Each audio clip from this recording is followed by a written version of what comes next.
एक बार सुने धर्म प्रेमी गुरु भाई बहन गाँव वासी जोर से बोलेंगे, जय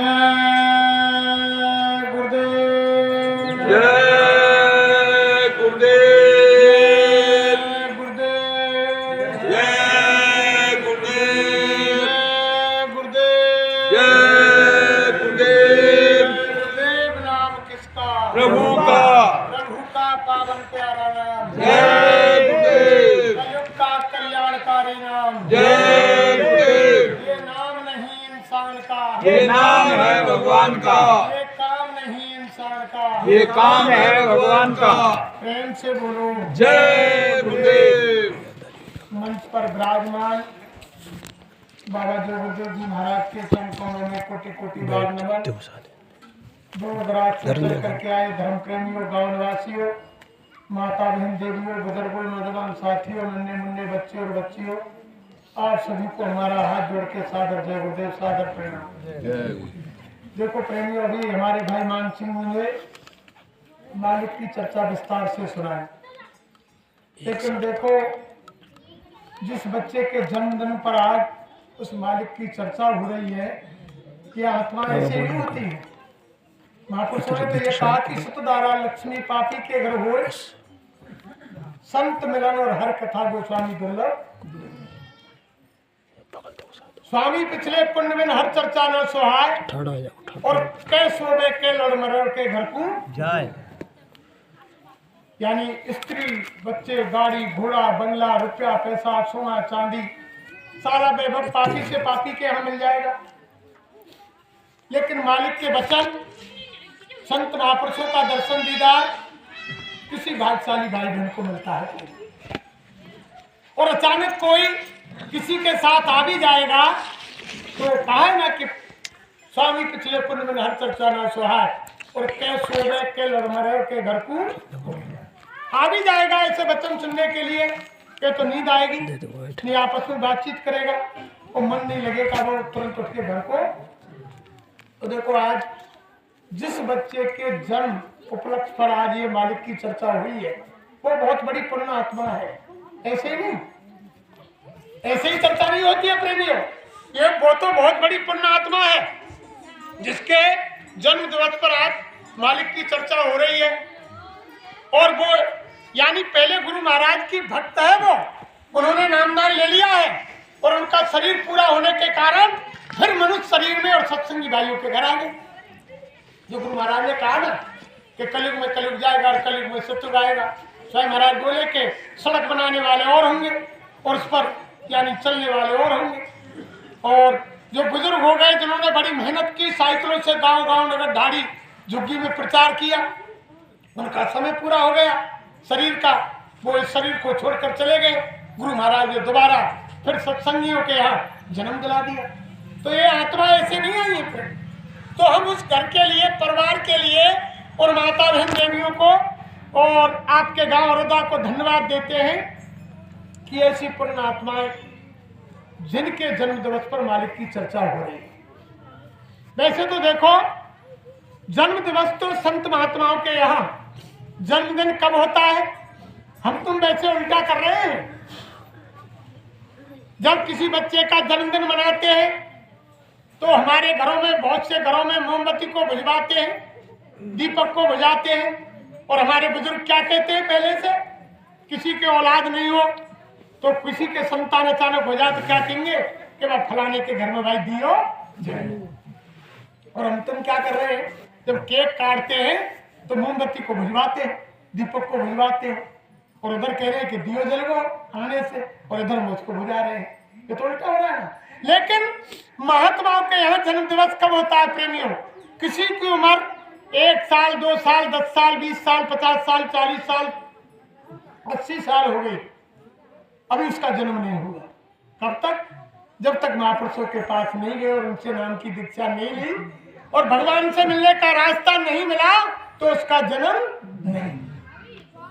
जब महापुरुषों के पास चले गए और उनसे भगवान से मिलने का रास्ता जिस दिन मिल गया उसी दिन तुम्हारा असली जन्मदिन ये है। उसी दिन से तुम्हारी शुरुआत यानी मालिक से मिलने की हो जाती है। ये होता है असली जन्मदिन। और पुण्यतिथि क्या होती है प्रेमियों?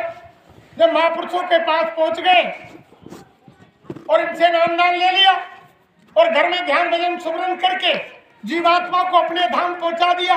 जब अपने धाम पहुंच गई उस समय वो होता है असली पुण्यतिथि, जब अपने यह संसार को छोड़कर निर्धाम चली। तो देखो, हम तो जन्मदिन मनाते हैं और खुशी मनाते हैं, और महात्मा क्या कहते हैं कि जन्मदिन मना रहे हो आप और बच्चे की उम्र 100 साल की है और आज तुमने 10 साल बाद जन्मदिन मनाया, 10 साल पूरे हो गए, 2 साल पूरे हुए, 4 साल पूरे हो गए, हर साल मनाते हो, तो 100 साल में से यानी 1 साल कम हो। आज हम जन्मदिन मना रहे हैं साल भर के बाद, तो यह सोचना चाहिए कि आज हमारे बच्चे की उम्र 100 साल की थी, उसमें से 1 साल कम घट रही है धीरे-धीरे। इसीलिए तो महात्मा कहते हैं कि सांस सांस पर नाम ले और वृथा सांस मत खोए, और ना जाने या सांस को आमन होए। और महात्मा ऐसे दयालु होते हैं प्रेमियों, जब इनकी शरण में आप पहुंच जाओगे तो ये जीव के बंधनों को, कई कई जन्मों के कर्मों को एक ही जन्म में भुगतान करा देते हैं प्रेमियों। किसी प्रेमी ने जाकर के गुरु महाराज से नामदान लिया और वो ज्योतिषी को मानता था। जब नामदान लेने के बाद जब गुरु महाराज ने रास्ता बता दिया आत्मा को जगाने का, जब वो ज्योतिषी के पास गया, उन्होंने अपना हाथ दिखाया, तो ज्योतिषी ने कहा कि भैया तुमको 2 बार सुअर की योनि में जन्म लेना, 2 बार तुम्हें सुअर की योनि में जाना पड़ेगा, ऐसा विधान तुम्हारा बता रहा है। अब उसको बड़ी शंका हो गई कि मैंने तो ऐसे महापुरुष का नामदान लिया और ये ज्योतिषी कह रहा है कि तुम्हें 2 बार यानी सुअर योनि में जाना पड़ेगा, फिर ये नामदान लेने से क्या फायदा हुआ? वो दौड़ा गुरु महाराज के पास गया और जाकर के दंडवत प्रणाम किया, आशीर्वाद लिया कि गुरु महाराज मुझको एक शंका हो गई कि बताओ बच्चा, कि मैं ज्योतिषी महाराज के पास गया और उन्होंने कहा मेरी रेखा देख करके कि तुमको 2 बार सुअर की योनि में जाना पड़ेगा। गुरु महाराज बोले जो विधान है काल का वो तो उसको कोई नहीं मेरता, जब तुमको जाना है तो 2 बार जन्म लेना पड़ेगा, जाना पड़ेगा सुअर की योनि में, इसमें क्या बात है। अब उसको चिंता लग गई। जब वो प्रेमी रात को घर पहुंचा तो शाम को जैसे भजन किया, खाट में लेट गया, सुबह 4 बजे जग के फिर भजन किया, 4 बजे भजन करने के बाद फिर वो खाट में लेट गया, यानी अर्ध निद्रा में था, न सोई रहा था न जगी रहा था। अब उसको स्वप्न आता है प्रेमियों, मालिक दया करते हैं कि उसका जन्म जाकर के सुअर की योनि में हुआ, पैदा हुआ और पैदा होते ही खत्म हो गया। फिर दोबारा सुअर की योनि में जन्म लिया और फिर जन्म लेने के बाद फिर दोबारा खत्म हो गया। इतने में उसकी आंख खुल गई। जब आंख खुल गई प्रेमियों, दोनों सुबह जग करके गुरु महाराज के दरबार में आया और आकर के कहा कि हजूर आज मेरे साथ ऐसा ऐसा हुआ। तो उन्होंने कहा कि बच्चा बस यही तो बात होती है महापुरुषों की। स्वामी महाराज बोले कि यही बात तो महापुरुषों की होती है, जहाँ तुमको 2 बार सुअर की योनि में जन्म लेना था, उस 2 जन्म को तुमको स्वप्न में ही अब तुम्हें सुअर की योनि में जाना नहीं।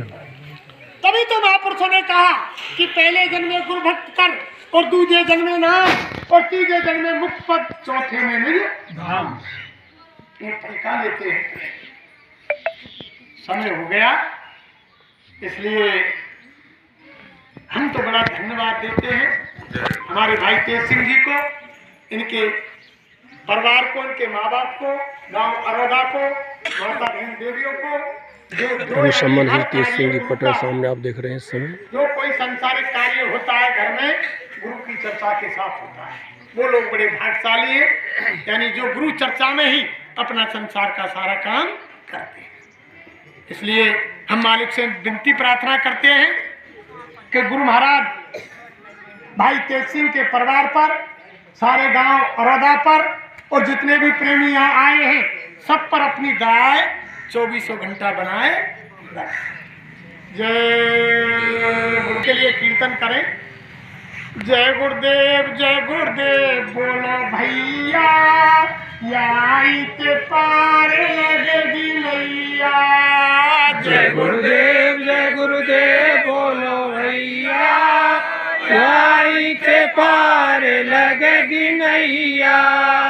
जय गुरुदेव बोलो भैया, तो चालू करो याई के पार लगेगी नैया। जय गुरुदेव बोलो भैया, याई के पार लगेगी नैया। जय गुरुदेव बोलो प्यारे, याई के कष्ट मिटेंगे सारे।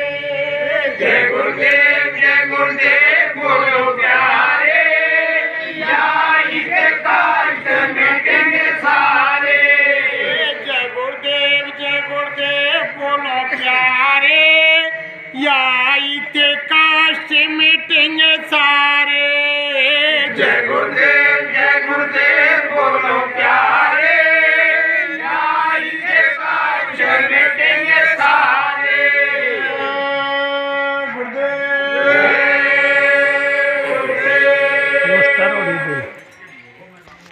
देखो आप कभी भी